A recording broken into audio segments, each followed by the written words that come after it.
Howdy, I'm Nolan Gray, Research Director for California YIMBY, where we're hard at work making California an affordable place to live, work, and raise a family.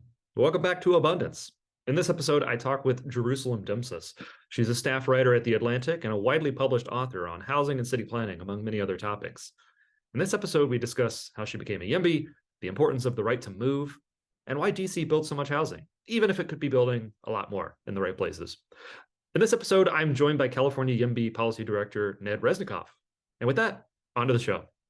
Hey, Jerusalem, welcome to Abundance. How are you? Good. How are you guys? Doing good. And we're joined by another co-host here. Ned, do you want to introduce yourself?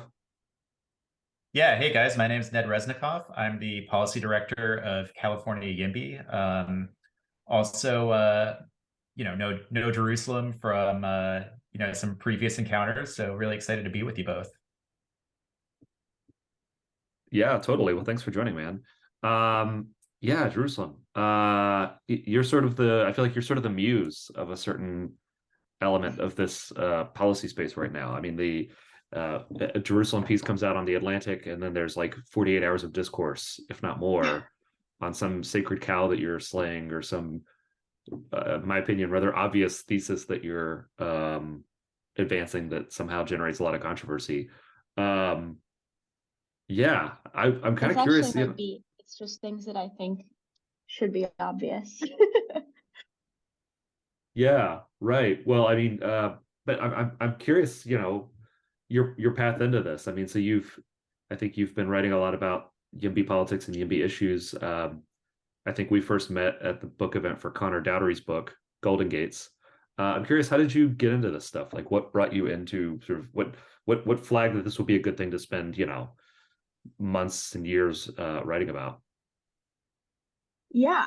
I feel like every time you try to understand the story of your life, you feel like, are you actually deriving real things or just imposing a nice narrative onto it? So I think there's probably like two interesting stories that I think that have become more clear to me as people have asked me this question more and more.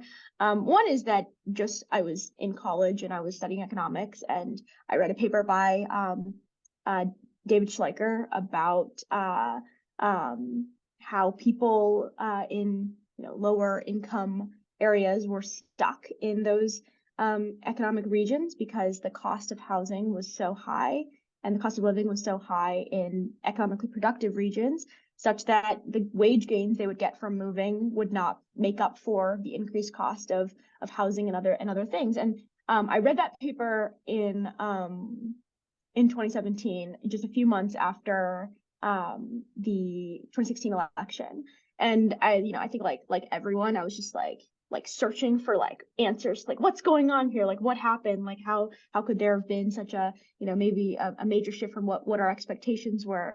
And I remember reading this paper and just being like, haha, I have like figured it out and no one else knows. And obviously like that was like very much a college reaction to reading a single paper. But I think because I read it in that moment of when I was trying to really understand kind of like the economic divergence between different groups of people, and really because I was a senior in college at the time, and to me it was just like I kind of felt like the world was my oyster. I was graduating from college. I was going to go work on policy or go work in political campaigns or something like that, and I was just very excited, and I felt like there was so much opportunity.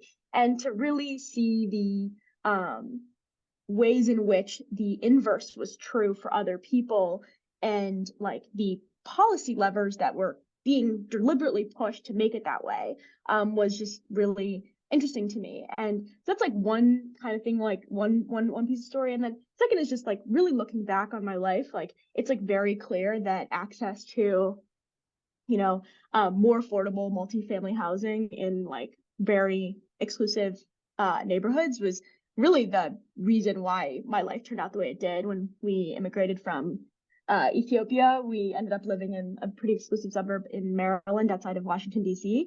And we were living basically in the only like townhome community in the entire area. And it was like, at the time, I don't think I really thought about this, but it was where East Asian immigrants, African immigrants, and middle income people lived in order to access the really good schools in that area. And there was like a very clear like racial difference between people who live there and the people who live in like the very large mansions very close to us. And then when I was in high school and my parents divorced, there was like this question of like, okay, my dad has to find a place to live, which like within the same school district, so it's easy for us to get to school still, so we don't have to change school districts or something. And luckily there were like apartment buildings that had been built like within walking distance of the high school that we went to. And if those had not existed, I'm not actually sure what would have happened. Like we didn't have, my sister, brother, and I, we didn't have cars, and my parents could not have afforded to buy us cars. And the public transit was like reasonably good in Montgomery County, Maryland, but like not good enough that my parents would have thought like, okay, you can just figure that on your own. And so it was a situation where like when you look back, and I'm pretty sure this is true for like a lot of people, you can just really see the way that housing and land use decisions have just really affected every opportunity that your life that you had or didn't have in your life. And it was just really remarkable to like think about the stuff that I was learning in school and really just realize, oh, like that townhome community doesn't exist. Like I don't go to those schools. That, you know, apartment buildings exist. It's like a massive disruption in my high school education. And you know, I think those are kind of like two things I've been thinking a lot about. Yeah, well, and it's great. I mean, you're from DC, you live in DC now. It strikes me that DC is probably the biggest superstar city that doesn't have really robust housing discourse around it. Maybe that's not right, but I feel like we spend a lot of time talking about housing affordability in San Francisco, some amount of time in LA and New York. And then DC is like kind of floating in the background. Like it's in my feed because I see the great stuff that the Nova Yimbys are doing, or I've lived in DC in the past, but it strikes me that like DC feels like at the periphery of a lot of those conversations, even though it has kind of similar set of issues. I don't know. Is that your sense? I don't I think that there's not in the way that you're talking about, like there's potentially not as much like YIMBY activity, but I think there's a lot of housing discourse that happens a lot in DC, both at the local and the national levels. I think it's often well, first of all, it's still a lot more affordable than the cities you referenced, like San Francisco and LA and even like New York and Boston. And there's also more of like a release valve in terms of like the suburbs. There's like, you know, you can go into Nova, you can go into, or Northern Virginia, or you can go into Montgomery County, Maryland, or Prince George's County, Maryland, and even parts of DC where like, you know, it's not cheap by any means, but there are places that you can find that can reach affordability for both younger new entrants into the area and for families. But there's also a lot there's been a lot of conversation about gentrification in DC for a while. Like, I mean, it was historically known as Chocolate City, and because it was, you know, America's majority Black city, and that has changed for various reasons over the years. And so that composition has changed, and the movement of you know, Black DC residents towards like Prince George's County and now even further out into Maryland is like a really big part of the story there. I do think that we don't have like maybe like what's seen as a traditional like YIMBY story. I think primarily because that for you know, I think one of the big catalysts of like YIMBY-ness is you have like a critical mass of young college educated people who are finding affordability extremely difficult. And in DC, like there's, you know, Arlington built up quite a bit of apartment buildings. And I think that's been a real release valve for folks. And I also think that like, you know, as those people grow older and realize that maybe while renting is affordable to them, homeownership may not be in the same area. That's why you're seeing a lot more YIMBY activity in like Northern Virginia now than you had in the past. Jerusalem, I was wondering if you could tell me a little bit about the housing politics of where you grew up. So you mentioned you lived in this stretch of townhouses that were really the only townhouses in the area. And I'm just kind of curious. I mean, if I'm correct, Montgomery County is one of the sites where they've done actually existing social housing in the United States. So it seems like there is development happening, including multifamily development in some pretty exclusive suburbs. But I mean, what does that look like? I mean, is that actually the case, or is it that the townhouses are like 40 or 50 years old, and that was the last time you could actually build townhouses in those communities? What's going on? Yeah, a lot's going on in Montgomery County, and I think it really differs based on where you are. There's kind of like this idea that in like down county or like places like Silver Spring or closer to DC, often places that were considered more economically integrated and more racially diverse, there were areas of these places that were more amenable to multifamily housing. And we've seen over the last couple of decades, even the downtowns of some pretty exclusive places like Bethesda have seen quite a bit of development. There's still like a lot of pushback. I mean, you have, I think traditional like NIMBY politics going on in these enclaves, especially if you push that out towards like Ward 3 in DC is like bordering Maryland, it's like very near Maryland, and it's a really expensive part of DC, and you can really just see that like there's very little that's changed. I remember driving up and down the same the same road, and it looks almost exactly the same as when I was a kid, like 20 years ago. And so I think that there's a more of willingness to have transit-oriented development in the area, especially because we've just seen a lot of density be like required as DC hasn't been able to build up enough. And as I mentioned, like that release valve has really pushed itself into the suburbs, and they've seen prices rise. But I think that there's like more policy experimentation than we would expect in the DC area and DC County, in DC neighboring counties, because there are just so many policy people that live in the area. And so I think it's like pretty quick to often adopt new ideas and changes that are being disseminated from policy leaders or the academy, or see lessons from other places, because people often move to the DC area from other places. So if you live in Montgomery County, you're probably like, there's a high degree likelihood that you work in federal government, or you work for a consulting firm that, contracts with federal government, or you work for, a state institution that works with government politics. So it's like, it's really, really likely that you're going to see that kind of like policy diffusion and those ideas diffuse really fast and rapidly. And that I think is conducive to much more experimentation. But we do have a pretty, anti-growth sentiment that exists also, as it does in most places. I mean, Montgomery County at one point had this issue where they had school overcrowding problems, and we went to classrooms sometimes in these like kind of makeshift structures outside of schools to create more classroom space. And they created there's like a housing moratorium for a while, because they were just like, we can't have more people moving in because the schools aren't enough. And of course, what happened is, even if there was a moratorium on building, and there's still a bunch of parents who want to move into the school district, there's still growth because they just bought those homes at a much higher price from existing residents who no longer had kids, and so they had to remove that moratorium, because clearly, as we know, that doesn't actually work to relieve those pressures. So there's a lot of the traditional stuff, but I think there are reasons why Montgomery County might be different than a traditional, suburb of a, growing city. Yeah, I mean, on the Northern Virginia side, where I lived in Falls Church, Arlington, right at that border near the East Falls Church station. Mm-hmm. And right, like I had to walk from my apartment building through a single family zoned neighborhood to get to my train station, which I think everybody wants an origin story, and it's like, well, a bunch of little things bug me, and like that was one, right? But like even Falls Church is like an extremely wealthy suburb, and they're actually building like a lot of multifamily housing in that little downtown area. And that's kind of happening all across the Metro DC region. And so of course, like there are areas over high opportunity areas that don't build a single unit, but like Metro DC is weird to the extent that you have like pretty wealthy, even predominantly white suburbs that build a lot of housing. And I've always sort of puzzled over why this is. You suggest like there's a lot of policy wonks, maybe like a lot of extremely online people in DC. I think that's probably a part of it, but I still don't feel like I understand like why. I mean, DC Metro as a whole like permits a per capita rate closer to a Sunbelt city than like a New York or a Boston, like a Northeast Corridor comp, right? And I don't know if you have more thoughts on that, or if Ned has a pet theory.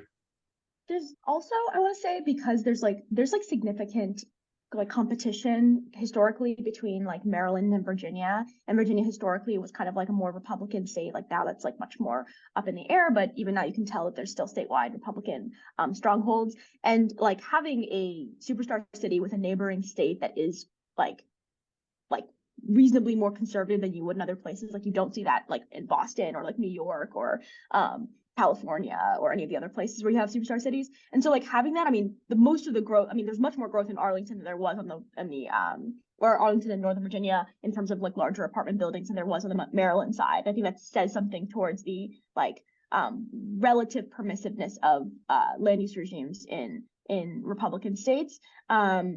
And also, I think because there's a competition again between Virginia and Maryland on attracting more growth. I remember when I was very young, there's all this debate about like millionaires taxes and like how if you raise taxes in Maryland, people will just go straight to Virginia, and like that maybe not true in other places, but because like Northern Virginia and Montgomery County, Maryland are like pretty similar on every single amenity, like it wasn't that hard of a switch. And so there was this kind of like sense that like there was a real competition for people and for tax base in the DC area because there was this ability to like switch over and still have access to like the same high level quality public schooling, really good accessibility towards, you know, downtown DC, all the amenities that you might want, similar types of like housing structures that you really were able to pick between like legal regimes in a way that like most people are not able to. Obviously I'm talking mostly about like higher income folks who are able to make that kind of a switch, but I think because of that level of like competition may have spurred some of this as well. And also just like I think like DC in terms of like the housing price pressure, like I think really started feeling that like on a delay relative to the other cities that I think are much more further along. And so like there were, you know, the kind of like immediate anti-growth stuff that like comes up when people feel like there's just tons and tons of people moving in all of a sudden out of nowhere. Like that wasn't really, I feel like, the experience of DC, where like of course there were more people moving in, but like DC had always had a bunch of people moving in. Like there's political administrations that switch over, like there's kind of like used to that kind of like cycle of people come in and then they leave. So there's like this maybe I'm like very much speculating at this point, but like there's very much like this understanding that there's a level of churn that you expect to happen. And of course, like the visual landscape like doesn't change that much given the Height Act in DC. Like you don't see massive apartment buildings, really high skyscrapers. There's like none of those in the DC actual DC proper. And there was space to develop, like when you look at downtown by the wharf, like there was place to develop in recent years and in Navy Yard that weren't historically, you know, like exclusive neighborhoods. Like most of the building that's happening is happening in these kind of like downtown areas, and of course pushing now towards the more diverse areas of DC where most Black Washingtonians live. Yeah, that's an interesting point. I mean, in some ways, the DC development pattern I feel looks a little bit more like Paris than like most U.S. cities, where you have a relatively dense but not super dense downtown, and then you can have some really dense suburbs. Like I'm just thinking about when I visited, I think it was Roslyn for the first time, and kind of like leaving DC and then all of a sudden being confronted by these big towers just over the water that you wouldn't really see in Northwest DC proper. It's kind of interesting. The other thing I was just thinking about is, so we talked about the high concentration of policy wonks in DC, and I do think it's true that having people who are interested in housing policy qua housing policy, as opposed to just housing policy as a way to protect their property values, is probably useful. But I mean, the other thing that the DC metro area has is a ton of lawyers, and I wonder if that's kind of a countervailing thing. No offense to any of our lawyer yimbys who are listening to the podcast. Some of my best friends are lawyers, Ned. Yeah. Yeah, and you know, I know Nolan had Chris Elmendorf on. He's a great lawyer. But I mean, it is true that lawyers as a class tend to really like process and tend to think that the problem with a broken process is that there's just not enough process. And I think that sort of lawyer-brained approach to housing policy, especially in an area like DC, you would expect worse housing outcomes because you would have constant, endless discretionary, like it would look more like the California or like the Northern California approval process. Yeah, and you should definitely have Alex Baca from Greater Washington on the show at some point to talk about this in particular. But DC doesn't have like the same like project by project review that these other cities do. I'm actually not sure as to why the historical reason for that is, but obviously when you don't have that kind of like project by project review, it becomes much more difficult to stymie like every single potential housing development in the same way.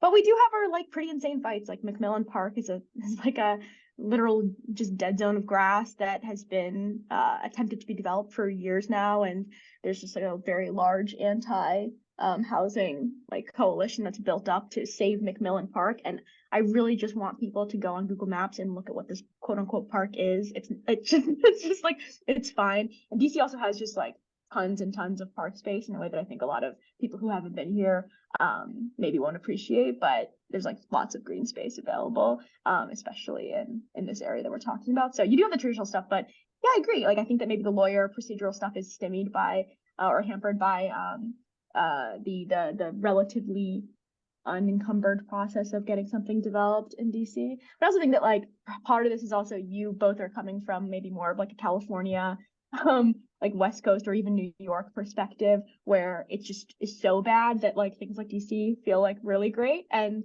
I think that when I remember when I first went to San Francisco after having really thought about and learned about these issues, I just realized like how much better DC was than than like San Francisco. And I remember just like, you know, taking the train to Oakland and walking just a few blocks and realizing like, oh, like if I just taken the train to Rockville, like this would be pretty dense. And that's kind of like the spatial reasoning of that like realization, which is like, it's quite bad in these cities that we're talking about. That's why they end up dominating the conversation. I think often people think it's like for other reasons, but it really just is worse in like San Francisco and Los Angeles than it is in other places. Right. Yeah. Well, I mean, and I think I think there is something to the public policy sort of cluster argument, right? I think that there are a lot of people in DC who probably are like, they're civil servants and they're like deferential to like a civil service that actually works, and maybe realize like some of the shortcomings of having a system where you know, you've weakened your planning capacities off, you know, planning offices' capacity to actually do some of this work, right? So I mean in DC, right, you know, a lot of private applications don't even go to city council. It's totally apolitical. And if the city planning commission says, hey, this is compliant with our comp plan, they approve it. So you don't really get like, and it seems like they've done, I'm here in Vancouver where the city has built a lot of housing, but it's been this grand compromise where they built tons of housing on commercial corridors and in former industrial areas, and then like basically nothing in the sea of single family around these pods, right? And it strikes me that DC has kind of embarked on a similar sort of grand compromise, right? So like, you know, the areas around transit in Maryland or Virginia get intensively built up, and then the corridors get built up. But no, we're not touching your Northwest DC single family home, and don't worry, you know, area right next to Amazon HQ2, we're not going to build a single fourplex near you. But what I think is interesting is that like, I mean, two things. One, the city, especially DC, defaults to historic preservation because their zoning is maybe a little bit more flexible, so that you get these most like, if DC has a monopoly on any form of like NIMBY insanity, it's like historic preservation, like completely untethered from reality. But two, I think you're starting to see like YIMBY things crop, like the Northern Virginia push to have citywide fourplexes, right? It's kind of like maybe the death of that grand compromise, and you know, we're like entering maybe a new like land use paradigm in Metro DC. Yeah, Arlington County votes Saturday. I don't know when this is going to air, but Saturday, I think March 18th. So March 18th, to about whether or not they're going to allow sixplexes across the county, and a lot of it's transit-oriented development, but it's a pretty big, you know, potential change, and you know, one that is particularly interesting because it's there's like quite a like broad coalition that seems to have like sprung up, like the local NAACP, like it's like religious faith organizations, and are all on the side of the sixplexes and for upzoning. And you have on the opposition, it's really just kind of like, you know, it's mostly just like homeowners in the local area, and like often, I mean, there's obviously like some insanity, like you'll always find these public meetings, but it's just I've observed a lot of public meetings at this point, like quite a few, especially virtually. And, you know, it's not the tenor is not as insane as like what I would likely expect to see if this was the same consideration in like a New York City or an SF or something like that. It's just much less crazy. Much less crazy. Yeah, that's got to be the official motto of DC. Um, Only maybe on changing this gears. though. Sorry. Only on this though. Oh, right. Yes, of course. Yeah, much less crazy municipal politics. Much Federal more crazy every politics. other way. Yeah. Changing gears a little bit. I think this came up in some of what you said so far. It strikes me that like a through line in some of your more recent work is like the ability of people to move is really important. So I was reading some of your recent work in preparation for this talk, and it's a lot of good housing stuff. And then there's this piece on occupational licensing, right? Which sort of seems like a little bit of, like I think I see some of the common themes there, and I'm thinking like, where does this fit into the sort of thought process here? And I think one of the things that you stress is that these things make it really hard for people to move. And so like people get stuck in the places where they are. I'm curious kind of to hear your thoughts on that. Like why care? Because there's certain like every time I say something about this, and I'm sure you experience the same thing, people say like, oh, well, great. Like people should stay in their community and be rooted and, like build up where they are instead of just, moving and abandoning these places. I'm curious to get your thoughts on that. Yeah, I'm a refugee. My family are refugees, so like the right to move is something that's extremely important and integral to like my entire politics. And my dad actually told me the story. I think he was in college at the time, and so he grew up in Eritrea, but it was when he was growing up, it was under communist Ethiopia rule. And he remembers reading sometime when he was like 18, 19 or something, this concept of like there was like a Geneva Convention like booklet that he found, and he was on like some concept of freedom of movement. And it was something that he like never even considered. It was something that was like he didn't understand that was a thing that you could even like expect to have or demand from your government. And it was like something that really stuck in his head as just like, oh, of course, this is like foundational. Like this is a right that is not present in my own life. Like they are something where, there are really strong internal controls at where people could move around to. There were controls around whether he could even attend university in Addis Ababa. And when he did attend university, like he ended up getting to study what he wanted, but the government told them what to study. So there's a lot of stuff around like what you were, this very basic freedom of like, can you go somewhere? And I think people put this in tension with community a lot, but I think that's actually like not how I tend to think about it. Like people are inherently like want to be around their family, they want to be around their friends, they like the idea of having, people are very stability oriented. We talk about this a lot in housing politics, and especially as you get older, like you kind of like things to stay the same. Like this is the idea that people aren't going to be oriented towards community naturally, like, isn't true. But I think it actually should be a free choice to be oriented, like which community you want to be in at that moment. And I think that makes communities stronger when they don't have like kind of a monopoly over the people that just happen to be born there or happen to reside there for whatever reason. And I think that's like clearly true when you can choose where you're living, that you're more invested in it versus if you're just kind of forced into that kind of life. And so I think that's one thing that's really important. But I think the other thing is just like every other freedom and political freedom, I think kind of like at some level like rests on your ability to like meaningfully exit the situation, because there's no way to ever exist in a community that is so fully homogenous that every decision that you're making has unanimity from everyone within that community.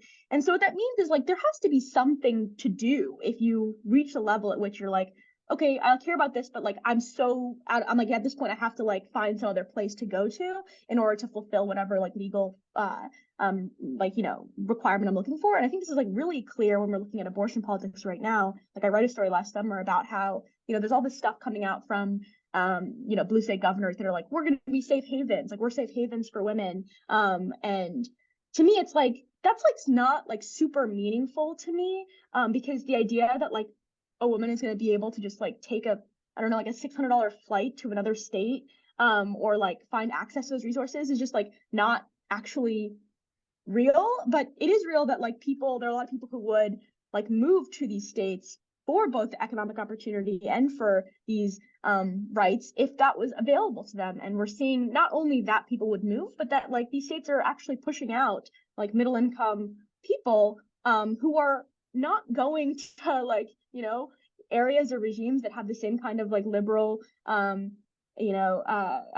amenities, but to like places like Texas and like Arizona, and you know, you're like also seeing growth in places like Tennessee or in Florida, where they're being forced to choose between their own you know, the literal financial benefits they can get from a job and from being able to own a house, and choosing for their future, for their maybe their daughters or their sons, or you know, if they have LGBTQ kids, like you're choosing between these two things, and like that shouldn't be a choice.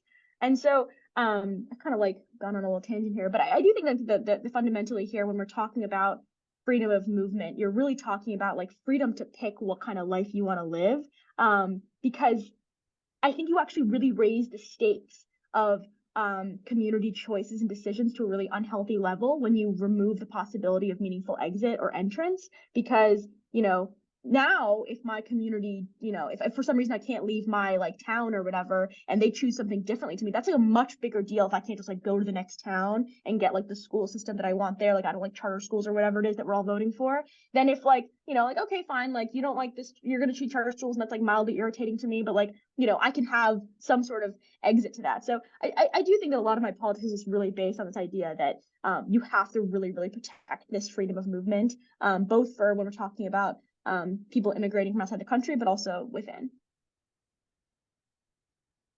Yeah, two quick thoughts on this. You raised the mobility in response to changes in abortion laws. I mean, I thought about this when they were resettling a bunch of Afghani refugees, right? And there wasn't like a single city in California that was like receiving refugees because it was just so expensive.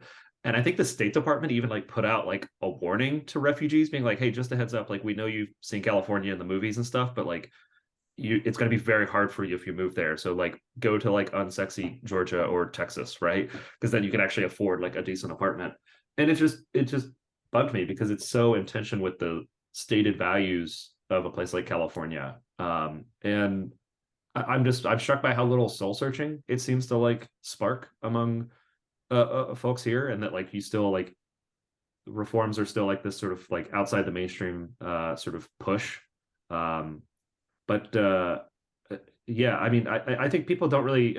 The second thing I'll say on this too is that like if you're from a dying place or have spent a lot of time in a dying place, like people who kind of get stuck there because they can't afford to move, like they don't like say, oh cool, like I'm gonna like build this place up and fix it.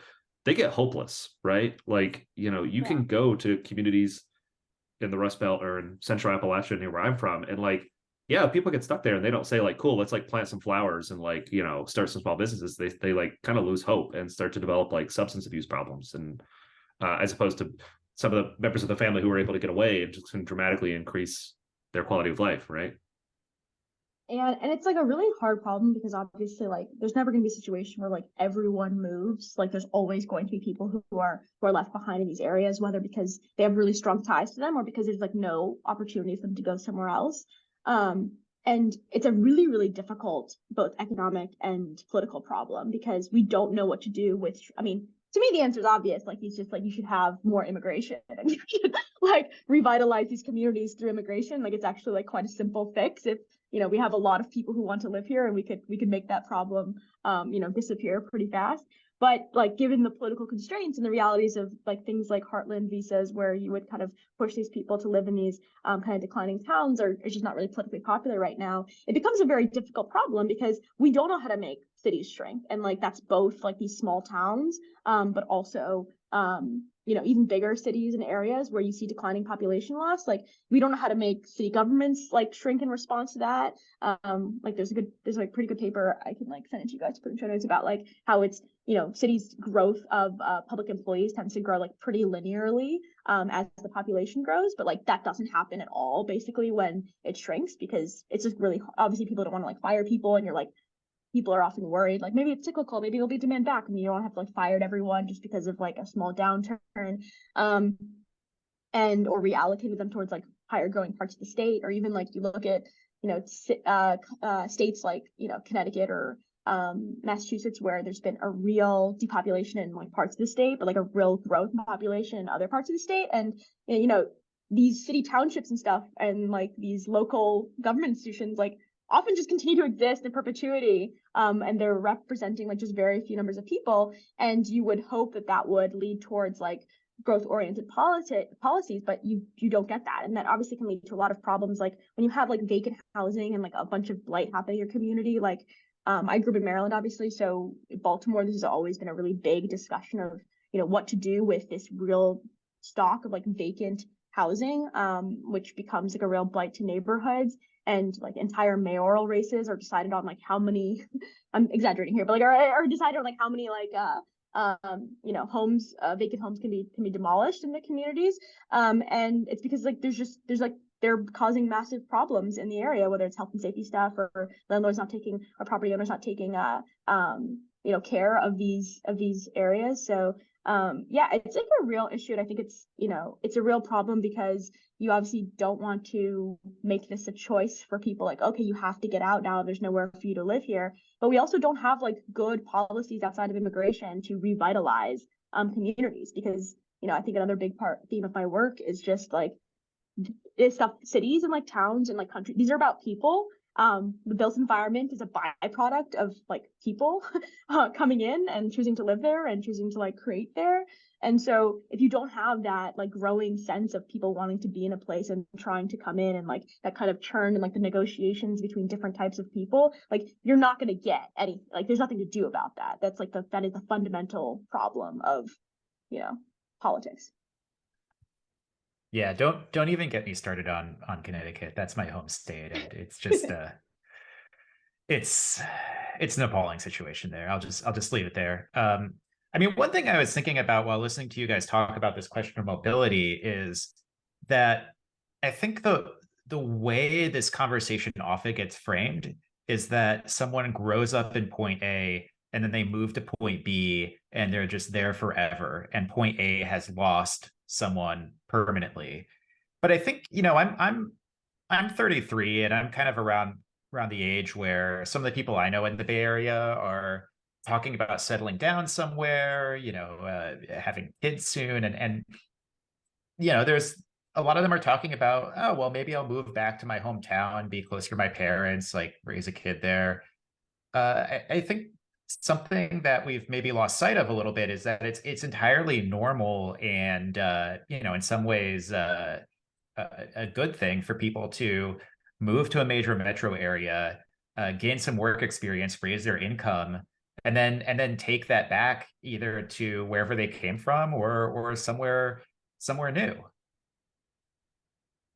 Yeah, totally. I think it's like uh very clear that there's a lot of people who would move back closer to their parents. And I mean, one of the things I think is one of the most interesting political developments is like the growth of AARP as a real partner on trying to push for increased density and housing options in a lot of these communities. Because like, as you guys know, like you have all of these seniors who like want their kids to be able to move back to be near them, or even more seriously are kind of just like stuck in these homes where maybe they pay off the mortgage but the property taxes are too high and they'd be fine downsizing but like remaining in their community, but there's nowhere for them to remain in their community that isn't a similarly sized expensive house. And then of course, like there's a bunch of disability issues, like they can't even use like half their house, they can't access maybe the bathrooms on the second floor. It's a real problem, or they can't go to their bedroom, they're sleeping on the couch. Like it's one of those things where you know, often this is like framed, and like even in my own writing is framed as like, oh, like there's like this more stable generation that's getting all the benefits here and like everyone else is kind of losing out. But like people are often also really bad at seeing how in the future this is going to harm literally their own lives, not even the people who are connected to them. And when you oppose kind of multi-family housing, like how much it will impact your own ability to remain stable in your community. Like it's not even just like a movement question, it's like it's a stability question for you. Yeah, and I mean, just to add on to that, home healthcare workers and just other basic services. I mean, in some of these, I mean, thinking about Connecticut again, some of these small towns that are essentially churning into colonies of affluent people who are 70 plus. I mean, they've got money, but they're nowhere near people who can provide medical care. Yeah, I mean, it's like one of those things where, I mean, you saw this during the pandemic when there were quote unquote worker shortages of people in the service industry, and people were like talking about seeing like quality declines and things they were used to getting, whether it was in restaurants or in hotels or whatever it was, because a lot of people were being retrained, or there were just fewer workers available to be able to do the same job and meet the same demands. And like, if you're in Vail, like, where are you supposed to live if you like work in a hotel? Like, you know what I mean? Like, that's like a real problem. And I would hope that would push people towards a lot more like, inclusive policies here. I think one of the things that we're probably going to be seeing a lot more of, which I think, depending on how you do it, can be good, but it's going to be like workforce specific housing, which I feel like can go in a very bad direction, of like just kind of creating these like not really allowing people to create homes somewhere, but just like, oh, here's like workforce housing for our police department and for our teachers and for like the, maid service who lives here or whatever.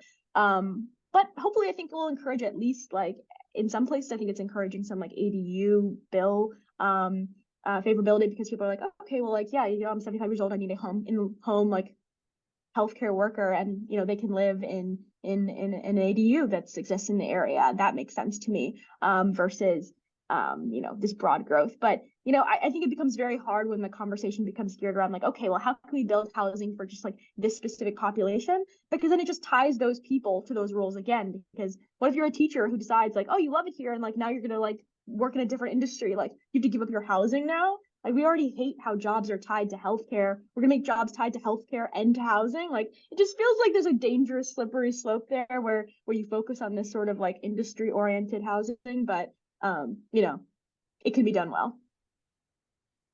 Yeah, I mean, it feels like a deeply imperfect kludge, right? Yeah, and I think too, I mean, I'll never oppose one of these projects when like someone's bringing them up. Like if you're like, there was a Mid-Peninsula project recently that was teacher housing, and it's like, okay, great, like sure, I'm not opposed to that project, but like if you have a healthy housing market, a teacher should have no problem going out and finding a market rate apartment or home. Like there's no discourse around dedicated teacher housing in like Dallas or Nashville, right? Because a teacher can just go out and decide where he or she wants to live. And like, to my mind, maybe this is like a stopgap for like, or in a place like Vail, right? Or a place like Jackson, you probably are just going to have to build workforce housing, because it's going to, I do think actually those places could build themselves back up to a place where like they're broadly affordable to many people, but it's probably not going to happen in the near term. And you need people to like run the ski lifts and, work the McDonald's, right? So you're just going to have to build workforce housing. But like, the idea that major cities, like places in the Bay Area, are thinking they need to do this, it's like, you are not a like mining colony, you are not like a like remote resort community, like you're a big city. And like, when middle income professionals can't afford a home, like that's a symptom of like a much deeper problem. Yeah, I mean, I agree in the long term, but I also feel like one of the big problems with, and that I've been talking about this a lot with a lot of city officials that I've been interviewing recently, or public elected officials I've been interviewing recently, around sort of like, yeah, okay, if it was like 30 years ago for San Francisco, or like 10 years ago for Denver, right? Like having this kind of like broad upzoning alone could like reasonably soon start ameliorating the problem for people to be able to access this sort of multifamily housing. And there would already be enough existing housing stock such that, no one's really being forced out if they're a teacher in their community. But at this point, it's like, the kind of growth that you would need in an area like Northern California, or in, LA or SF, or, Boston or New York. It's just like, I mean, this is one of the things I think I diverge with some folks in this space, is just like, there's like some level of like stability oriented policy that you're going to have to do that's maybe not maximally efficient, but otherwise, like, you're not going to be able to keep many people in their communities. Like, teachers who are living in San Francisco are not going to be able to like afford a townhouse that gets built for the next like 5-10 years minimum, even if San Francisco became like YIMBY-topia tomorrow.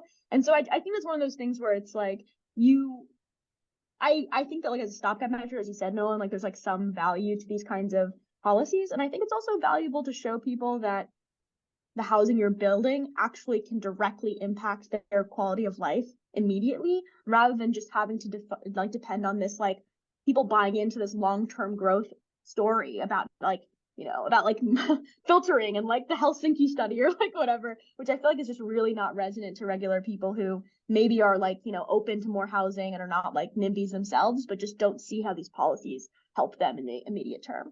This is like why like NIMBYs have found a lot of success in making these arguments around like teacher housing and public sector employee housing and senior housing. They did point out these populations that are directly being affected by the problem right now and how they could be benefited. And I think it's like, probably good that there's some direct way of helping them, though part of what I'm saying and what you're saying as well is just like, it's obviously not a real long-term solution. Yeah, I mean, Yeah, I think on this point, like my whole model here is that I think people support housing if they can imagine themselves or someone like them living in it, or someone that they love, or someone who's going to serve them. Like that, those are the things that I think make people support or oppose housing. Right? I was talking to a relative about a new townhouse proposal near where they lived, and of course they were just reflexively like opposed to it. It's going to cause more traffic. And the framing I took there was like, well, this is going to be housing for people who were like you when you moved to Lexington, right? Like those townhouses are what a starter home looks like, and don't you want Lexington to remain a place that's affordable to people like you? Then like of course the person's still unhappy about it, but the views soften on it a little bit, right? Because it's like, well, this is housing for someone like you, or I mean, I think that's the power of like the teacher or the police or the nurse housing, right? It's like, okay, this is a person who's going to serve me. And maybe this is like a very cynical take on like how normal people engage with housing, but like I think most people just say, okay, this is going to cause traffic, or this might potentially increase my property taxes in some hypothetical way, and they imagine some harm that's probably vastly overstated. And the only way I think you actually can effectively manage that is to say, well, there's also a big benefit to you with this, right? You might live in that unit when you retire if it's senior housing, or somebody who makes your life possible in this community could live there. Yeah, I mean, it's like the classic problem of like building new housing has like very concentrated harms but diffuse benefits, and if you can make those benefits somehow more concentrated, that like helps counterbalance. Yeah, the challenge here is that I think where the argument that filtering won't get you all the way, and where you do need some sort of deed restrictions or subsidies, where that argument is strongest is with extremely low income people and ELI housing. And there it's sort of like the politics of it are reversed, right? Where people get mad if you build a 10-unit apartment building in their residential neighborhood. But if that's 10 units of ELI housing, they will just completely freak out. Yeah. And I did want to mention this and kind of bring ELI and homelessness into the conversation, because I know that a couple months ago you wrote a really great piece about homelessness and housing. And so I was wondering if you could maybe just kind of recap some of what you talked about in the piece. Yeah, totally. So this is a piece called The Obvious Answer to Homelessness. And it's a bit like tongue-in-cheek here, because I think what's happened with homelessness discourse, or whatever you want to call it, is that people are umbrella terming literally every single thing they see wrong with like lower, like quote unquote wrong with lower income populations into that banner of homelessness. And they're saying, poverty, mental health, drug abuse, public safety, all these things are laid at the feet of this broad banner of homelessness. And what my piece tries to do is just like really taking it down to the level of like, homelessness is like, it's defined in the name, you know what I mean? Like people don't have homes, and like you just try to fix that problem. And the problem with that is that there are not homes for them to go to. And whether that's because of, now we have pretty good research like showing like that when you look at correlations between what states see high rates of homelessness and what states don't, and what counties do and don't, like you can really rule out a lot of the classic explanations around weather or around drug abuse or mental illness. Like there are places with high rates of mental illness that don't see the high rates of homelessness.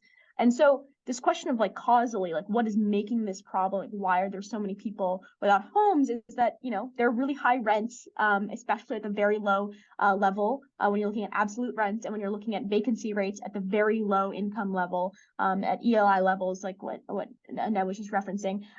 You don't have access to any sorts of shelter in high cost cities. And so And that's not the primary argument that I'm making there. And I think one of the big things though that I was trying to respond to is that like there's an attempt to try to and like people who work on this for like housing first workers or people who work in mental health and in drug counseling like know this very, very well. Like when you try to solve any of these problems when someone's homeless, like you actually like can't do it. Like I just would like I can't imagine trying to do my homework if I was homeless, let alone like address a severe mental health concern. And it also like ignores the fact that like a lot of these mental health concerns are a product of the homelessness or are being created because of the homelessness. And I think this becomes a much more difficult conversation as we get to this level of entrenchment of these kind of for folks who are living in tent cities or who are living in unsheltered homelessness. And there's this concept called scarring that homeless researchers and advocates use, which is that like maybe you start off as someone who's homeless and you have no mental health issues and you have no issues with criminal justice system and you have no issues with drug abuse. But like as you remain homeless for serious amounts of time, like of course that stuff is like likely or more likely to change. And so you could of course then get a bunch of new issues that you would hope the state could help address. But the fundamental problem here is that you are unhoused. And I think that there's just like a reluctance to deal with that, partially because people look at housing first programs and they've decided they've failed because they're like, oh, well, San Francisco, California, New York, they're spending so much money on these like homeless services and on housing first. And like everyone in the field is so housing first. And yet, what is the solution? It's only getting worse in San Francisco. It's only getting worse for me in Los Angeles. And I think that that's like a fallacy because like you can't see the counterfactual without these policies. And secondarily, like housing first is a strategy that works when you also have land use policy focused on housing first as well. Like you can, I mean, I cite this all the time, but like the Los Angeles County houses like over 200 people on a daily basis on average, and more than that are falling into homelessness on a daily basis. So it's not that these people are not doing good work or making real progress in terms of the people who need help. It's just that like if you don't stem the flow of new people, like there's no way you can address the stock of individuals who are currently homeless. It just becomes an impossible problem.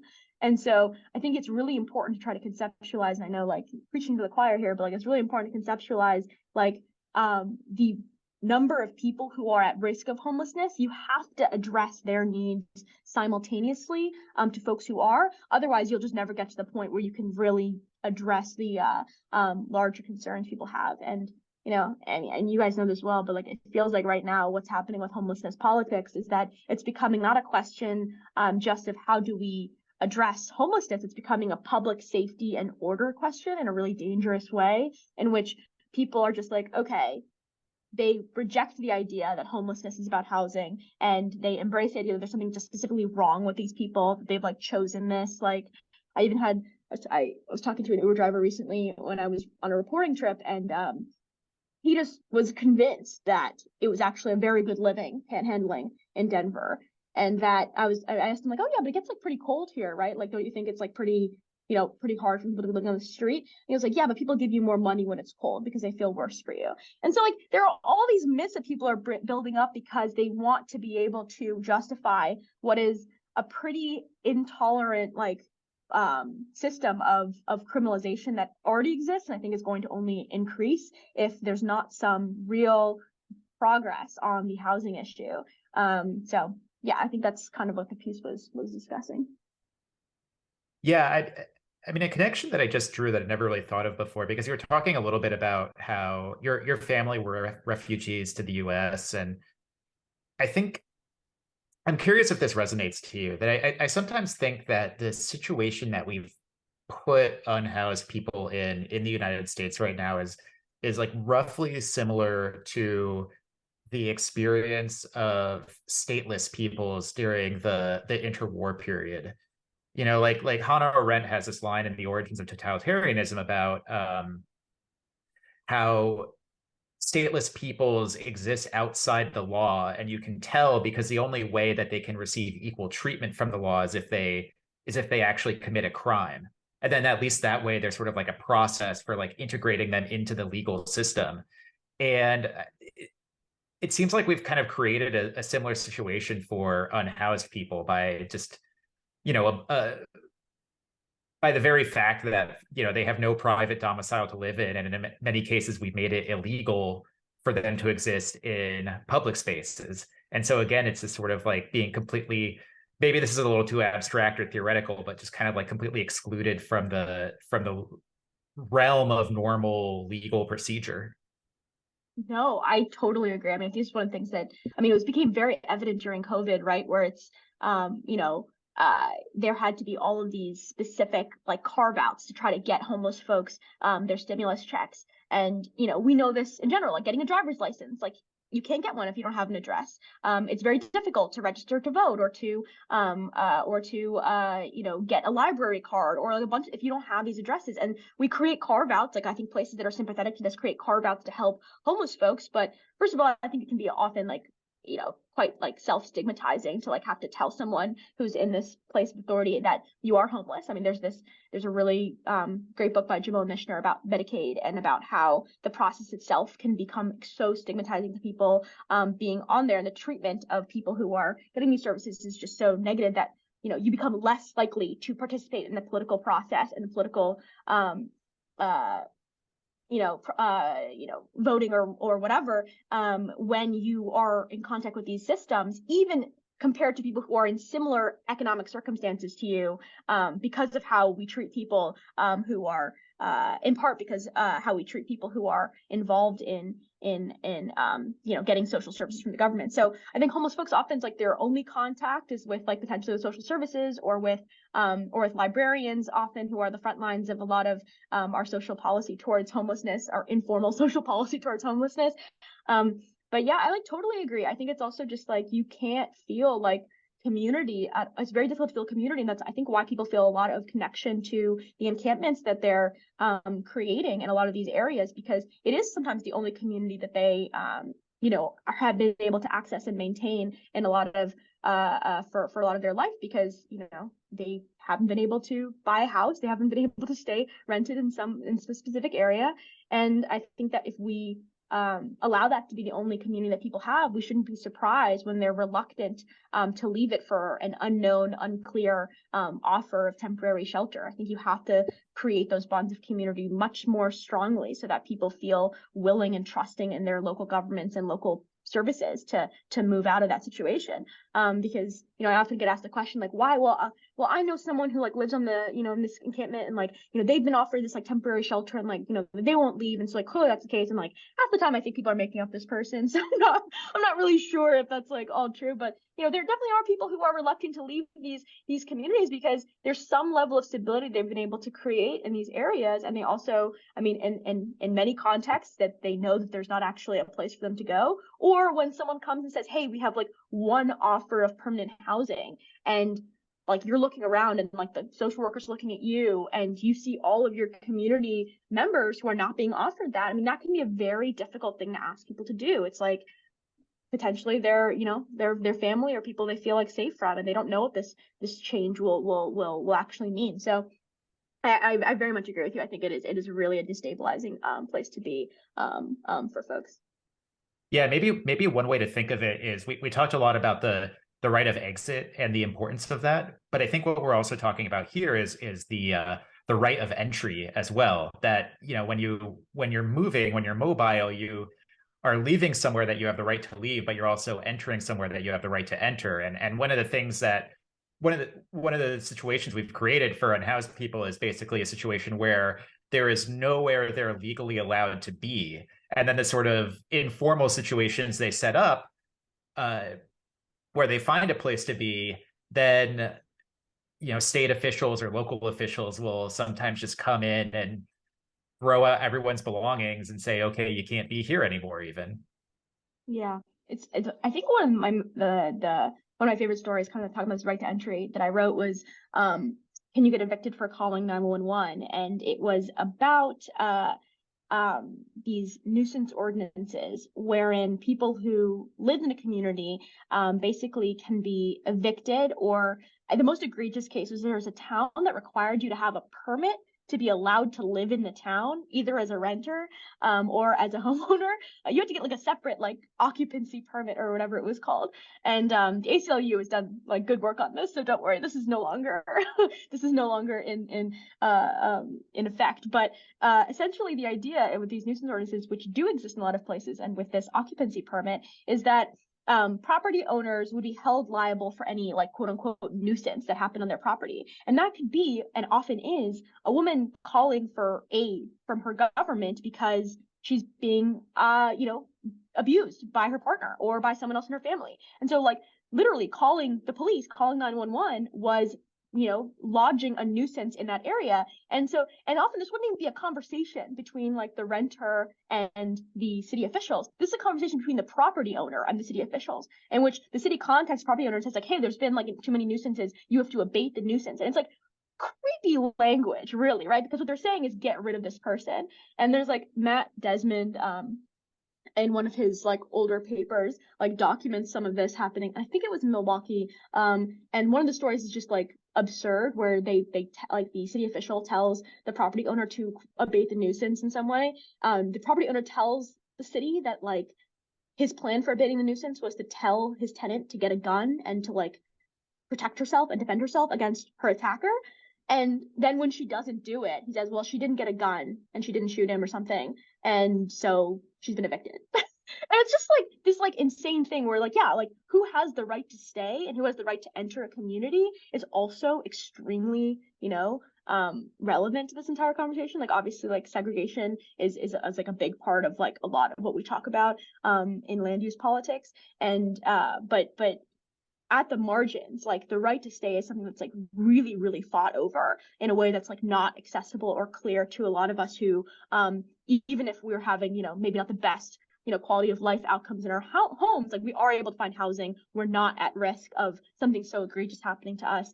But people who are living at the peripheries, I mean, there's like a clear attempt to reduce the amount of transparency about how the laws affect them and how private actors are able to exploit them. And like, that's, I think, a very clear example of that. Another one is just like how, the National Apartment Association lobbies against even the most basic rental registries whenever they get proposed in local towns, because people just do not want this level of transparency for low-income tenants. Because if we had that, it would just become extremely clear how many of their rights are being constantly violated.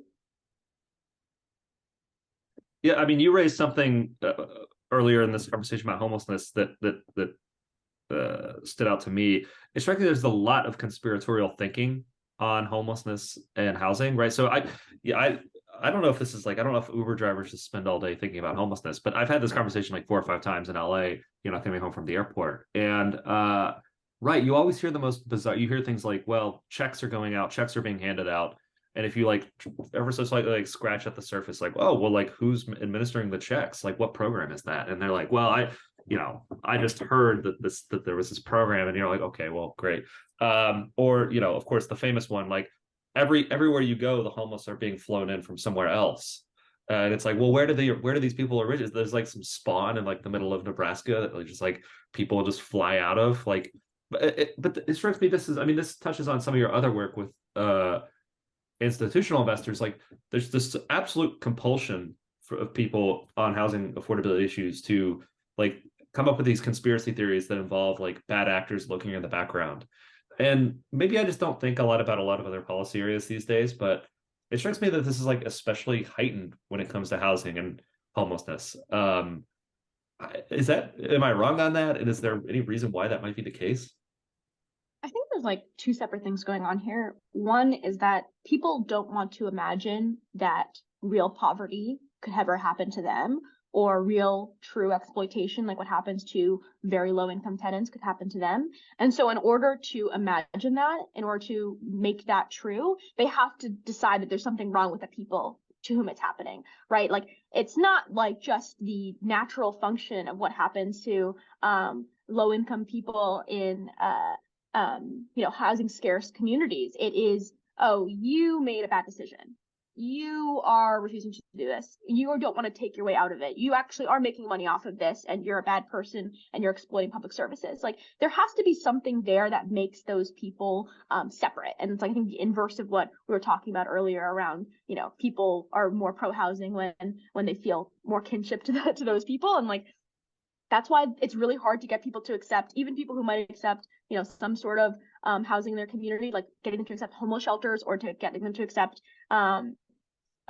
you know, very, very low income housing. Like, it's much harder because they feel like there's something wrong with those people. And I think it's under like realized, like, how often this is not just like stuff like swimming in the ether. It's formalized by our like legal systems and by you know, decades of judicial decisions that like call apartments nuisances, and you know, elite people who have decided that there are certain types of people should live in certain types of areas, and that like mixed income housing, like that's like actually unnatural, and what's natural is separating people by class. And you know, like there's a lot of work and like intellectual work that's gone into undergirding this idea of inferiority amongst this population of people.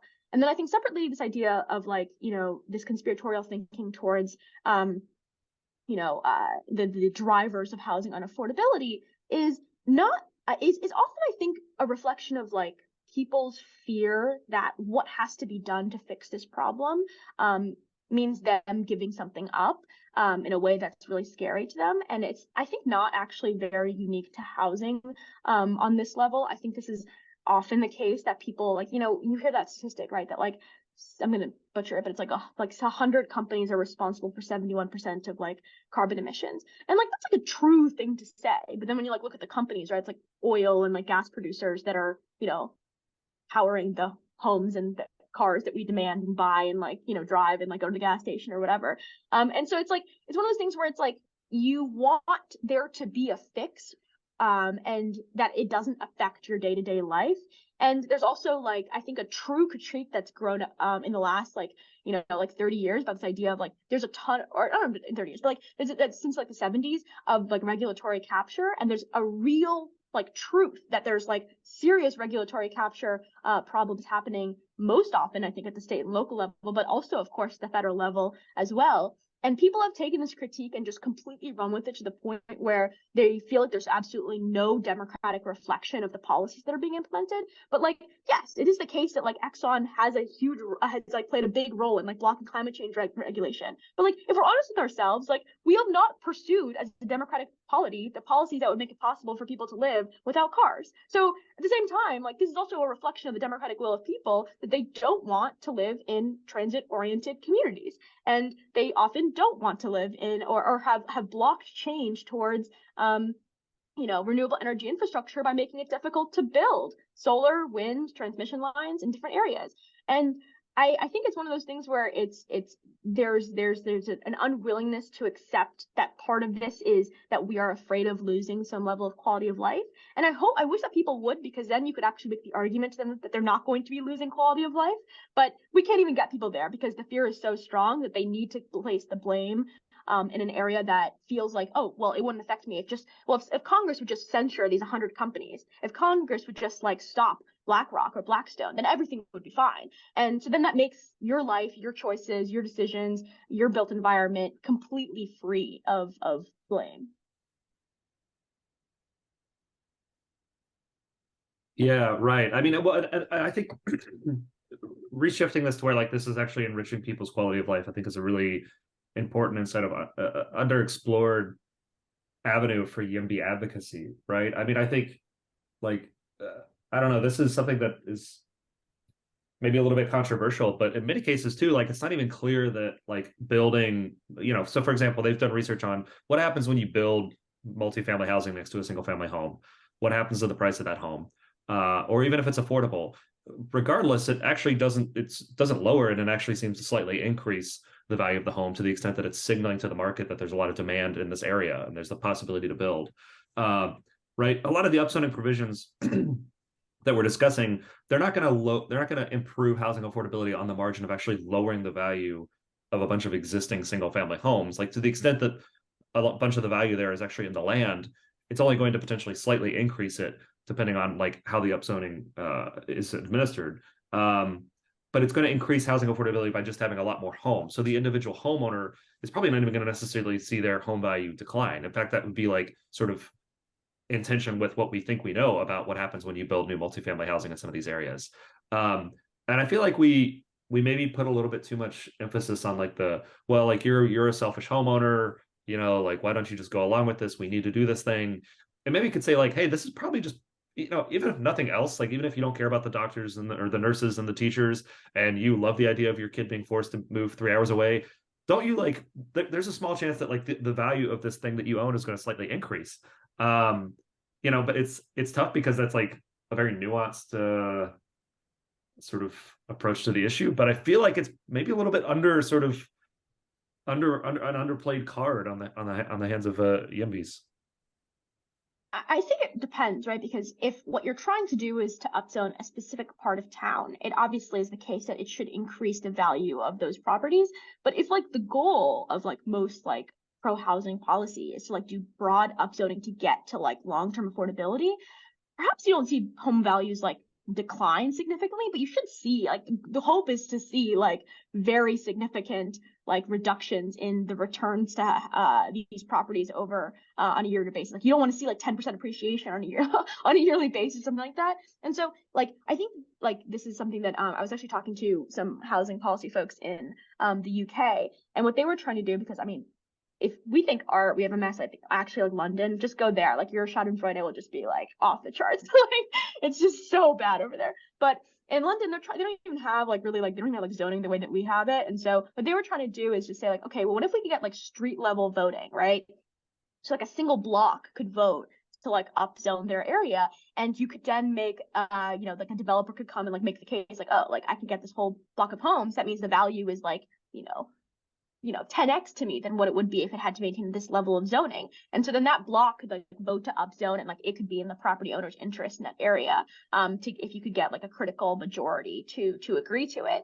And so like there's like I think like there's definitely like reasonable like I think experimentation on this front on trying to get developers on trying to get homeowners to realize the potential property value gains. But I think there's like a few things wrong with it. One is what I mentioned earlier, which is that the goal obviously in the long term is affordability. And so like there's not like indefinite increases to the value of the property that they're getting. And secondly, I think that like this is one of the things that I've like changed my mind the most on in the last like year or so, is like I used to put a lot more emphasis on people trying to protect the property value of their home as a reason for strong NIMBYism. And now I still think it's playing a role, but I think like mostly when people say property value, what they're trying to get at is like they're feeling that they enjoy their community, that they like think it looks nice, that the kind of people there are like people they want to live near, that like it's like quiet and it's easy to park, or like not that hard to park, or like all these different things that go into like why I chose to live in a place. And you know, telling people like, oh, but you know, your house can be worth a lot. It maybe isn't meaningful to the population that wants to live there forever, or wants to live there for another 10 or 20 years, or wants to pass that home down to their children, because they don't really intend on ever accessing that wealth in any real way. And so I think it's like, you know, I think it's something that's interesting. I think people are trying to think about how to make that argument in specific cases to people, but you know, I don't know how persuasive it is to like large swaths of people who are concerned about housing in their communities. Yeah, no, I mean, I think you're exactly right. And I think, yeah, I actually do think we've dramatically overstated like the extent to which homeowners engage in this advocacy because they want to increase their home values, right? And like, and it probably has to be the case, right? Because like if that was actually the game that NIMBY homeowners were playing, then they would see some of this data on like, oh, multifamily development near me actually increases my property value, and like change their views. But that's not the game they're playing. I think you're exactly right that more NIMBYism than we maybe have given credit is motivated by I just don't want things to change near me, right? Like I came here because I wanted it to be a certain way, and like maybe we haven't really like engaged with that view because I don't know how you like, you know, you have to make a much bigger picture argument about what you should value in a community, and you have to make this big complex argument about, well, change is actually good and healthy for your community in the long term. But that's a little bit harder than having the selfish homeowner NIMBY who just wants to like, you know, get bags of money, right? Yeah, I mean, I think the biggest tell to me about this when I was thinking about this question is like, if it really were the case that people were trying to just maximize property values, like why have I never heard of like a single case where like a property owner went to their local city council for a variance to turn their lot into like an apartment building so they could sell it to a developer? You know what I mean? Like, why have I never heard of anyone doing? And maybe this podcast will go out and someone will send me this like really strange case, and I will be excited to see that. Or maybe it's that, like, as I mentioned earlier, our legal regime has made the argument so forcefully that like apartments are blights and like multifamily housing is blights and renters are like costly and like they don't care about their communities and they want to destroy your like, you know, exclusive neighborhood or whatever. That like people are just, you know, super confused because the experts have been making a really, really harmful argument to them.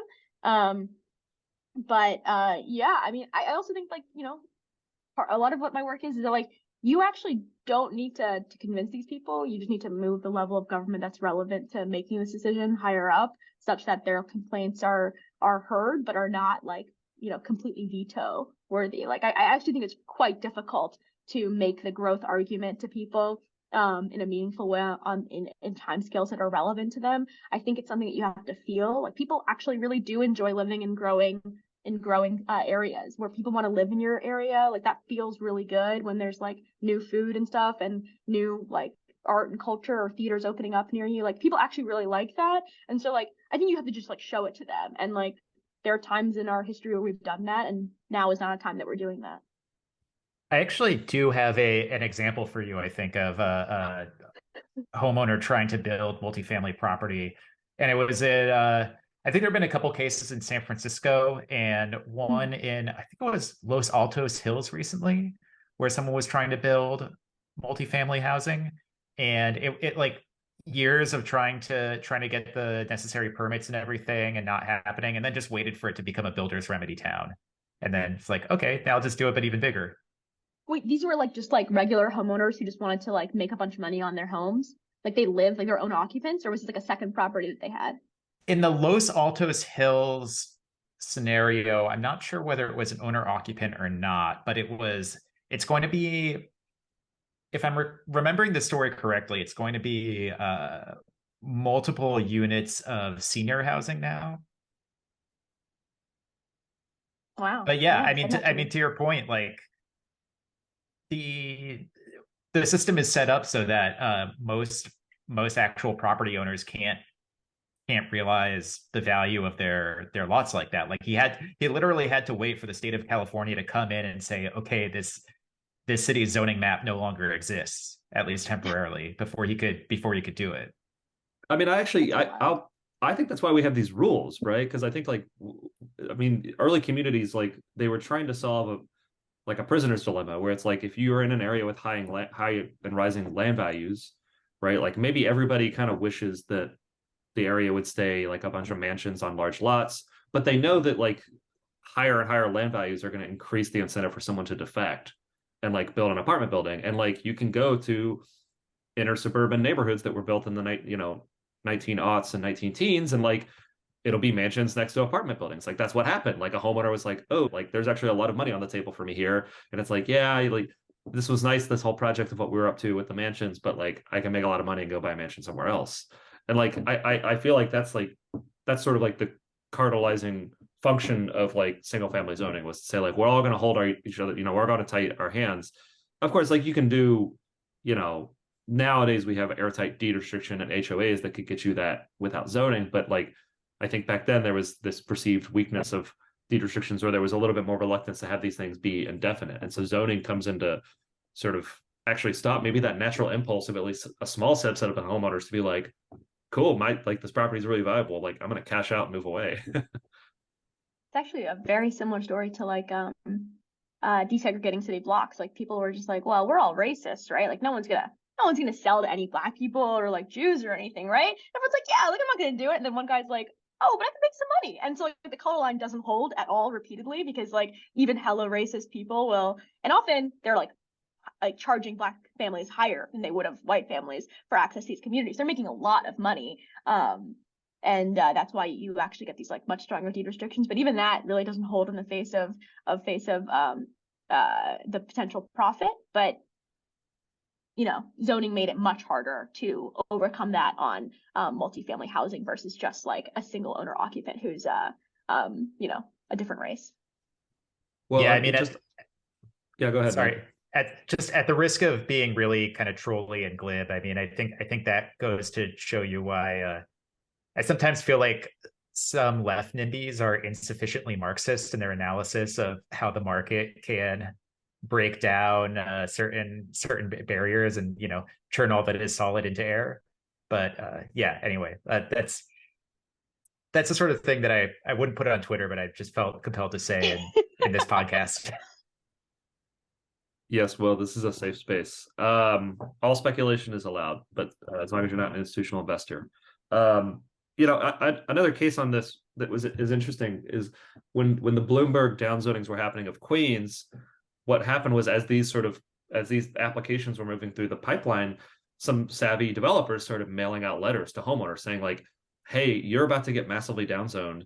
Your land is still worth this amount of money, but after this rezoning happens, your land is going to be worth less."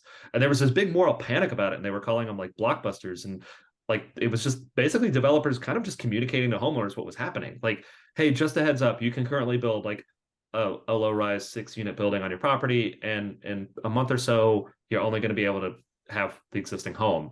And like homeowners were like, "Oh, okay, yeah, cool. Like I actually kind of want to cash out, and like you can build that sixplex on my property." But it was funny because like of course in this story, like the developers are these evil people who are like exploiting homeowners on the cusp of like ending, on the cusp of establishing this cartel that's going to protect their communities.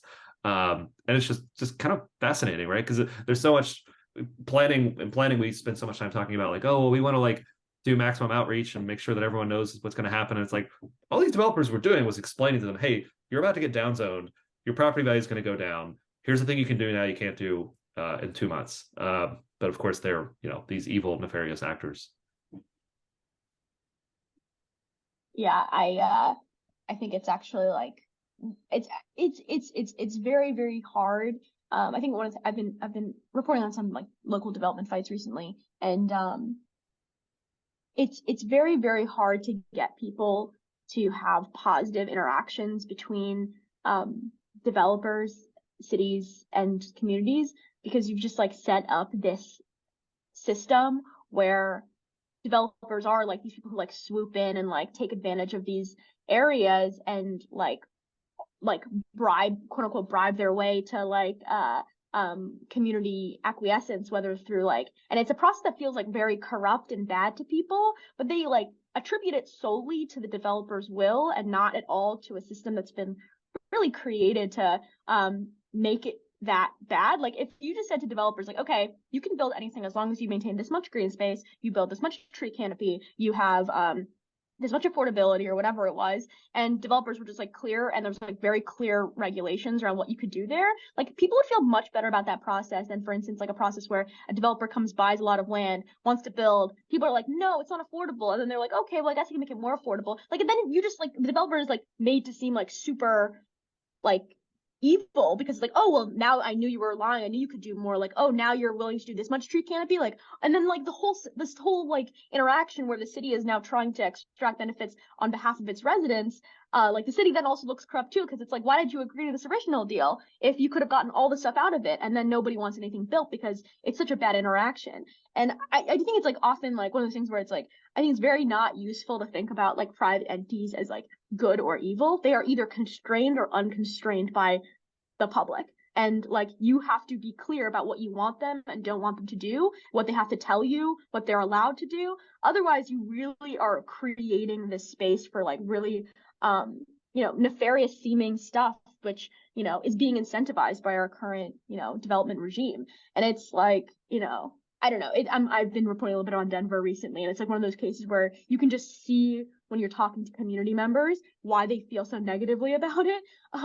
But like the attribution of the problem is never really on the process by which you're requiring development to happen. Yeah, I mean, I think to a normal person, discretionary permitting looks kind of like corrupt, right? Like Yeah. here you have this developer like haggling with, some bureaucrat in the background and I mean a council member over what will and won't get built. And then you get all of these just perverse incentives that flow out of that. Right now, developers have these huge incentive to donate to local political campaigns and wine and dine to local elected officials. Here in LA, if like, they're always talking, we need to limit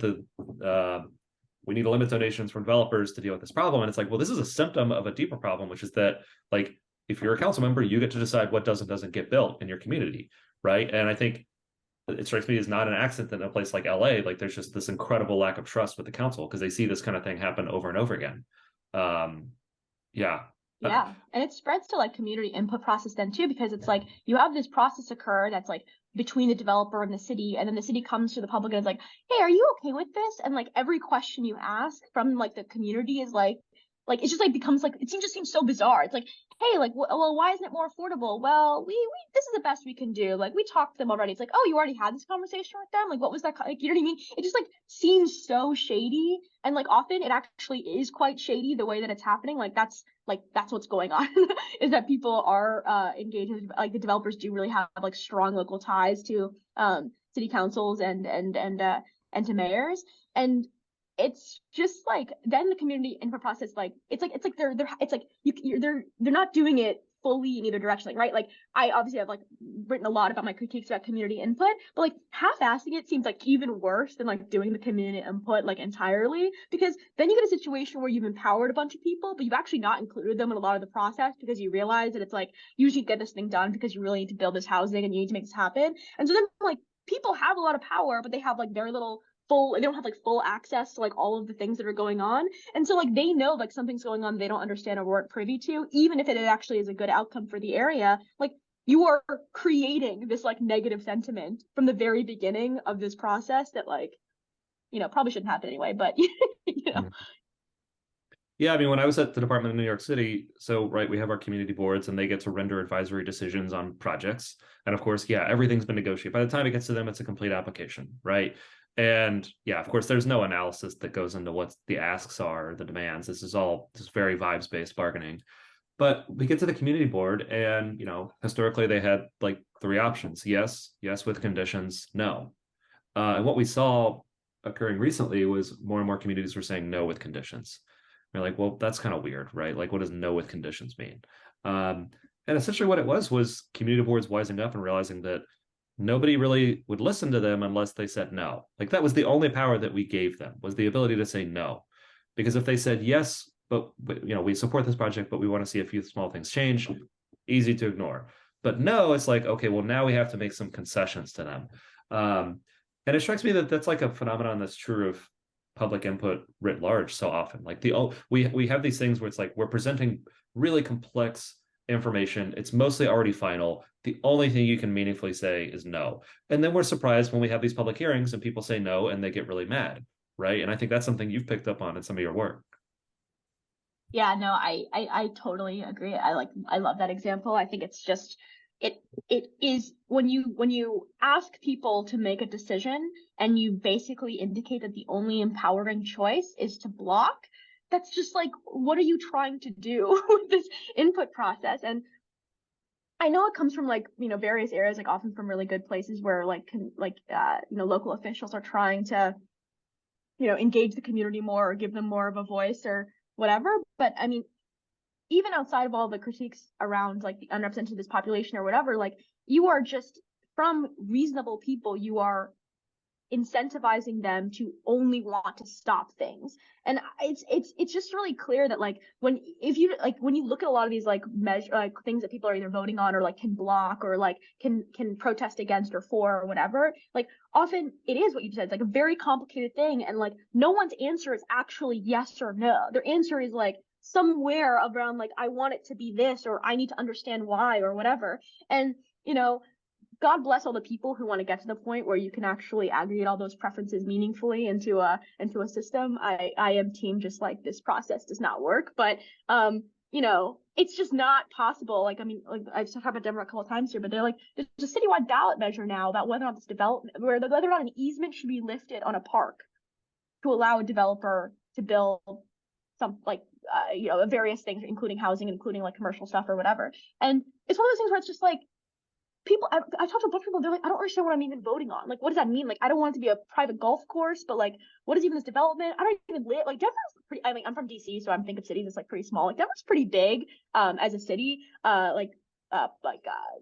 land wise, and it's one of those things where it's like people who are nowhere near this development, who've literally never even set foot or like looked at this place, are being asked yes or no to like lifting it easy. It's like such a confusing ballot measure question too. It's one of those things where it is no matter what happens, I know it's gonna be like up in like courts for a really long time, but at the same time too, it's just like even the people who seem in favor of it often are just like really just like exhausted by the process that's undergone here. There's already been a ballot measure on this question before, and it's that also feels corrupt to people. Like I think that's one thing we haven't really talked about is like when things seem to like never end, when there's never like a final yes or no to something, nothing ever feels legitimate. Like your voice doesn't feel legitimate, the actions of your elected officials don't seem legitimate. Nothing is final means that like what are you even voting on? What are you even saying? Like when you show up to this meeting and you talk like, oh, there's another meeting now that's been scheduled. Oh, now there's like you said that was a final vote, but actually we're gonna have another vote on something that's like pretty similar but like kind of different. It's just like it really erodes the democratic process and democratic will, I think, to do anything like this.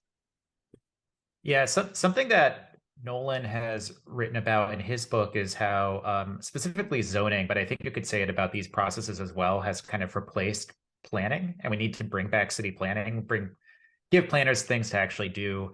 But I think also a theme that I want to tease out in this conversation is the way that it has also really kind of replaced a lot of things that used to be public sector activities. I mean, when we talk about sort of mandating a certain percentage of this will be affordable, or there needs to be green space involved, it really feels like a product of the way that, especially in California with the passage of Prop 13, we just hollowed out city budgets so much.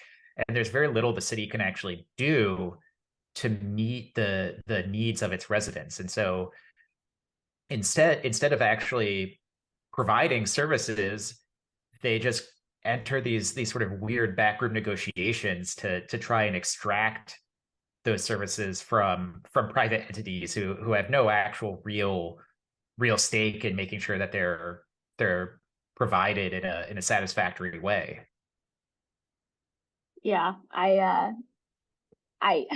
think this is something that I could go on for forever about, but it is like very clear to me often how many city officials, many of whom believe very strongly in like the public participation process, feel like just so frustrated by how they're being asked to do their jobs, and I think just everything you said is correct.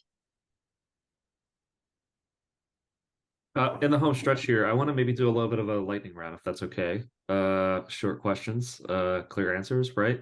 What's your favorite city in the US, maybe besides DC? Philadelphia.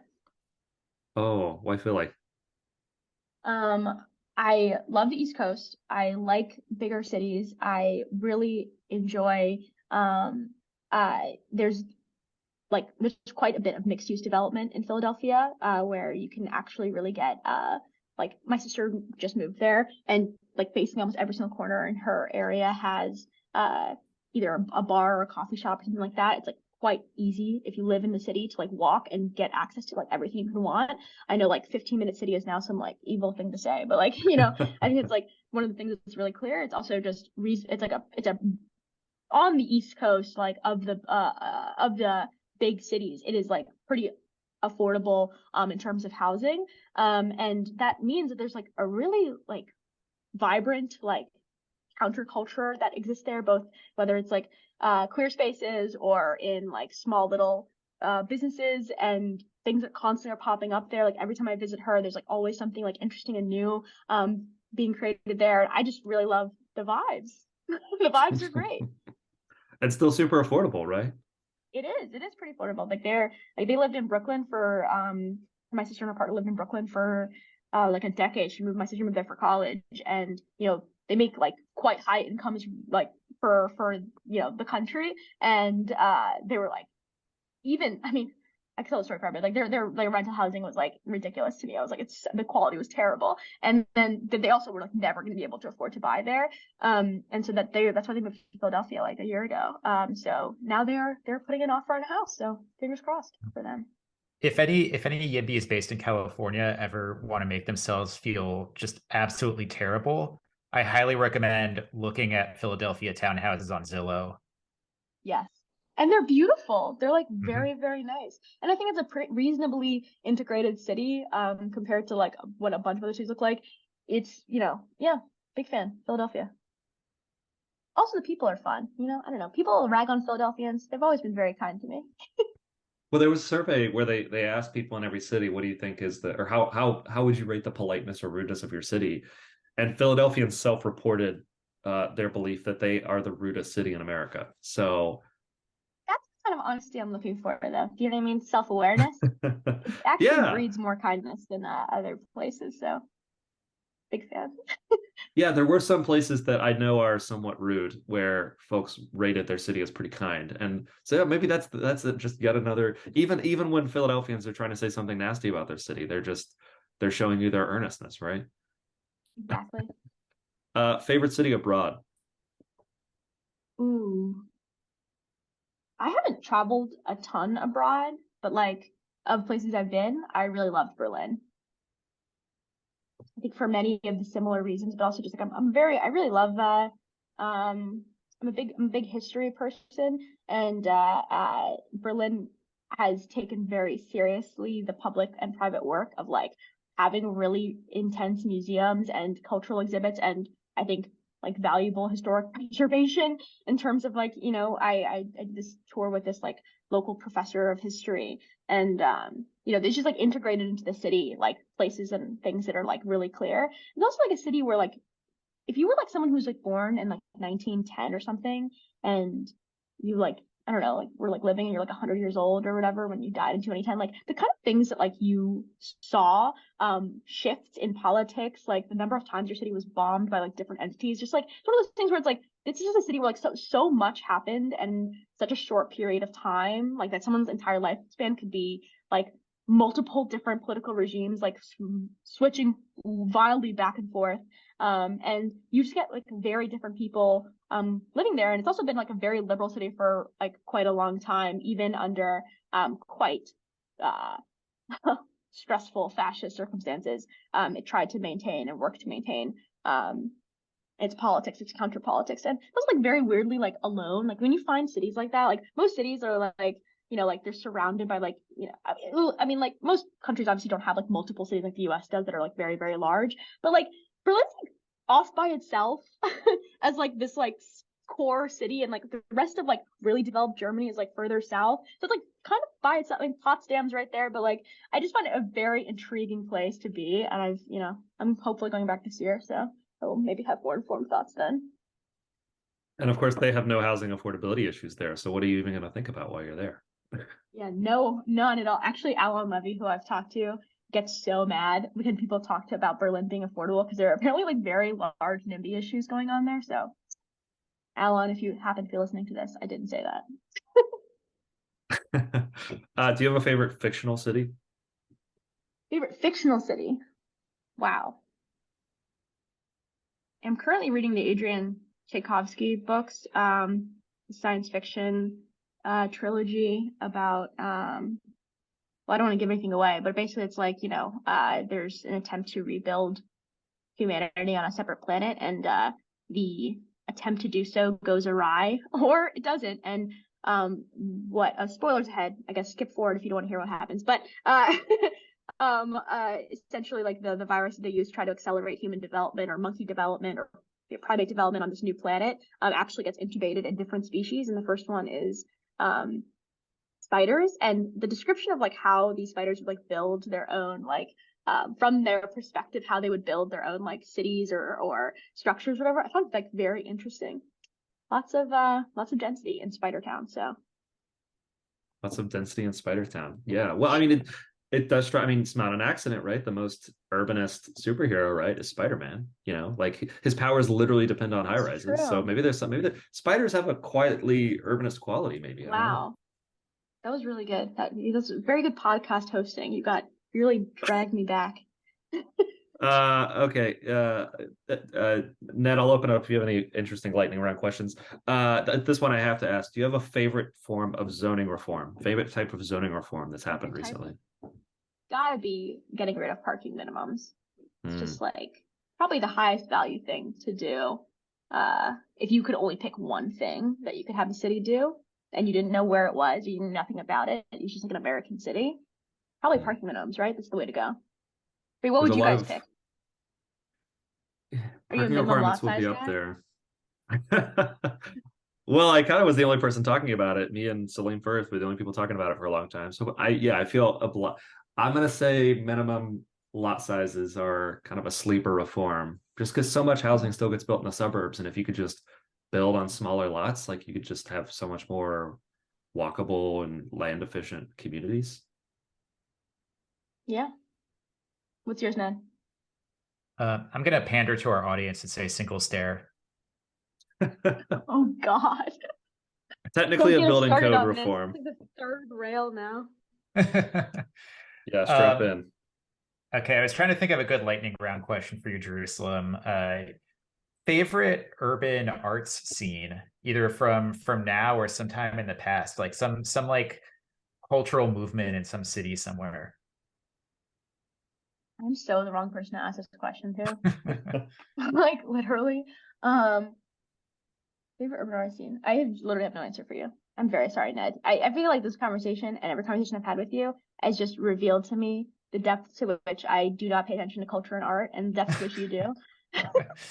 So, if anyone was wondering, I actually wrote an article. I remember when I was writing my first article about gentrification when I was at Vox, and I got to the section where I was like talking about like aesthetic value of like different buildings, and I literally had to just stop and just say like, you know what, like I cannot pretend to have opinions on this. So like that entire section is me going like, I totally will agree that there are people who have strong, valid, and smart things to say about aesthetic sensibilities when it comes to like the built environment or whatever. And I just like I don't have them. It's not really a thing that I've cultivated. So my apologies, I Ned. I think you're being too down on yourself there. I mean, first of all, for anyone who has never seen like a video interview with Jerusalem, she is a very snazzy dresser. But second of all, I mean, we're just talking about how we both think that row houses in Philadelphia are absolutely gorgeous. So you've got some That's eye. true. They are very nice. Thank you. I appreciate that. But my I think one time I was walking, I was actually very recently, I was walking in the city with someone I was interviewing, and they're like, yeah, like everyone in Denver like hates this, like, well, I just gave it away. Well, but they hate a specific structure, and now I'm not gonna say what it is. And I was just like looking at it, and I had like literally just been about to comment about how cool this thing looked, and I was just like, uh-oh, like it's not for me. Cultural criticism, the architectures of the world, architects of the world are turning over in their graves. I sympathize though, because I sort of feel like there's a lot of buildings that people are just certain are ugly that I just think are kind of interesting. Like I guess I just like weirdness personally, like things that just stand out and look kind of unusual. I think there's like an under like that doesn't get sort of talked about enough maybe in like popular architecture or design criticism, just like things that are just weird and playful and fun. I think maybe it's also like a time of your life that you cultivate that mostly is when you're attempting to buy a house or like you're about to have kids and you're choosing a community. And like I'm sure that I mean like obviously like as I've said, like I have like clear preferences around places that I like or like less. But like you don't formalize those as much until like you are maybe in the home buying or in the process of life where you are settling down in a way. And I think at that point, right, like when you talk to people who are in the process of buying a house, the number of things that they've managed to like formalized into a checklist that I wouldn't have even considered like a real like I wouldn't even consider it as a category of things to like to optimize for is just like very interesting. Like they figure out exactly what types of like floral designs they enjoy or like their very specific ideas about like layouts of the ground floor versus the top floor. Things that I'm sure that like if I was about to spend like $500,000, I too would be like you know very intent about determining what was better or not. But as someone who's like rented my whole life and like as I've moved like a lot between different rental buildings, it's not until I'm like living in them that I realize like wow, that's actually like very suboptimal. Like it's actually extremely annoying to have your like a very shallow sink in your kitchen is, I'm sure everyone, it's like the most annoying thing on the planet. Like I cannot, like you have to like wash your dishes every single day. Sorry, now this has become just Jerusalem's like rant about her housing situation. But yeah, I finally have like a full dishwasher in my apartment, and life changing, life changing. Well, don't get me started on the depth of American bathtubs. Anybody who follows me on Twitter knows I complain about this like every 6 months. Yes. No, this is real. I like was looking at an apartment that was like really, really great, except for like the bathtub. I think I'm not even joking. Like if it was full, a toddler sitting up would be like half in the water. Obscene. What is that? Why would you What are why- regulators? What are regulators What are even doing? regulators doing? Exactly. I want zoning codes for amenities in my homes. Yeah. I guess it's like Yeah. building codes. Yeah, I'm agnostic as between brutalism and classical design, but the bathtub, yeah, I have strong preferences. Yes. On that note, Jerusalem, thanks for joining Abundance. This was great. Your work has been super enriching to so many people who think about these issues, and I'm looking forward to seeing what comes next. Yeah. Thanks, guys. Really enjoyed being here. Great. Take care. And everyone who's listening, definitely shout at me on Twitter. That's fine. Yeah, where can people find you? I write for The Atlantic and I'm on Twitter at Jerusalem Demsas, but I have muted basically every notification except if I follow you because kind of a crazy site. So please do not get mad if you have added me and I haven't responded. I probably just didn't see it. Cool. Thanks again. Talk to you soon.